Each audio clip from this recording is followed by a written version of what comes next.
Hello there. Today we'll be talking about net neutrality, presented by Araceli Gutierrez and Jose Rangel. We will be explaining what net neutrality is, why it's an issue, who's in favor of it, who's against it, pros and cons, social issues, and the importance of net neutrality.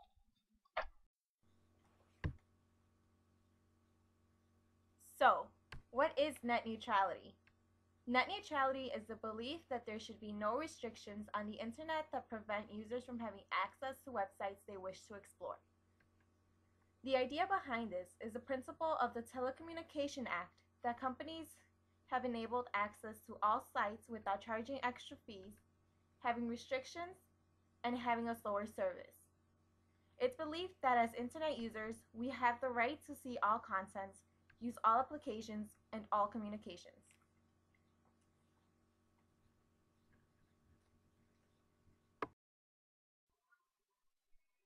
Why is net neutrality such an issue? Well, let's see. It prevents what is known as double dipping, discrimination of contents, and stifling innovation. I will now explain what the jobs of each of these are. Double dipping means that internet providers such as AT&T, Comcast, and many other companies will have control over the websites that its users can view. In that sense, without net neutrality, internet providers will be the gatekeepers of the internet and be able to charge the users not only for internet service, but also for the websites that they use. Now, discrimination of content gives every service the right to be treated equal as an open medium. Without it, the basic internet freedoms will be endangered. It protects both the rights of the user by allowing them to freely access the websites which they need, and also the rights of websites, allowing them to show their content equally. Now this leads to the last point, stifling innovation. This allows entrepreneurs who are starting out a new business or application to have an equal chance of competition for a spot on the web. They will have an equal chance comparing it to bigger corporations such as Google, Comcast, or eBay.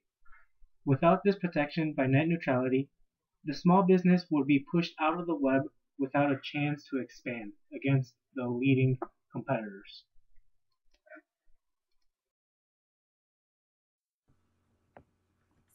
So, who is in favor of net neutrality? Public users are for it. Nobody wants to have to pay extra money to have access to pages or applications that are disabled to them. Everyone wants to surf the internet freely without worrying about having to pay more money to have access to those pages. Public internet users also want to surf the net with a normal internet speed, without having providers control the speed for them or control what they see. Without net neutrality, internet providers will be able to set the speed at which they want the users to access them. To some providers, the speed may run slow, which will anger and upset the users.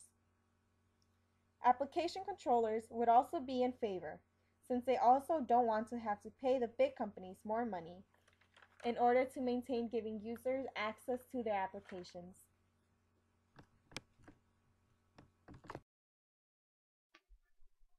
Who is against net neutrality? Let's think about this. Without net neutrality, this means that internet providers will be able to charge its users for internet usage, and also for the content which the user views. This only means more money for internet providers. The users will not only be the ones paying internet providers extra, but also corporations. Corporations will pay the internet providers money to make sure that the internet providers allows its users to view the corporation's web page. As a result, the internet provider will also block or slow down the competitors who do not pay the internet provider. This leads to the others who would benefit from there being no net neutrality. That would be big companies. Being the top websites will allow them to pay the internet provider the most to ensure their spot on the web and the access for the viewers to their website. This means that the top companies will not have any competition. Well, that's a UP for internet providers and big corporations.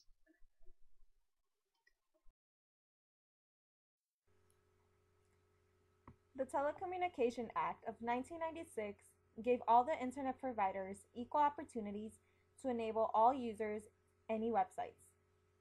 This goes into the freedom of expression that users are allowed to go to any website without having to worry about restrictions. To those who are barely starting a website or a small internet service, this will hurt their investment as big companies will be the ones leading in users and having more power and control over the smaller companies.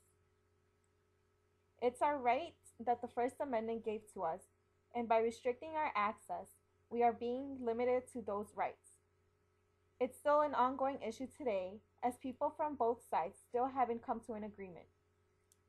Some big companies have already made it known to the public that they will begin restricting and controlling what we do on the internet service.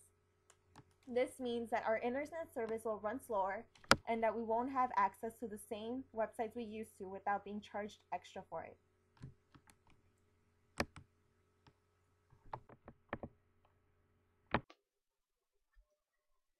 Let's start by looking at the pros for net neutrality. There will be no restrictions. There will be no restrictions on what parts of the internet that people can access except for local governments. For example, there are no restrictions on preferences on emailing, instant messaging, video conferencing, or blogs. This is as it is currently. 2. There will be no throttling. This means that internet providers cannot change the download or upload transfer rates depending on what the viewer is accessing. 3. There will be no censorship. There are no restrictions on what or how much anyone can upload or download besides connection rates. And finally, 4. Capitalism. This means that net neutrality promotes a level playing field for competing companies and allows startups easier access to new potential customers. Net neutrality is made for a free market. Now, let's take a look at the cons against net neutrality.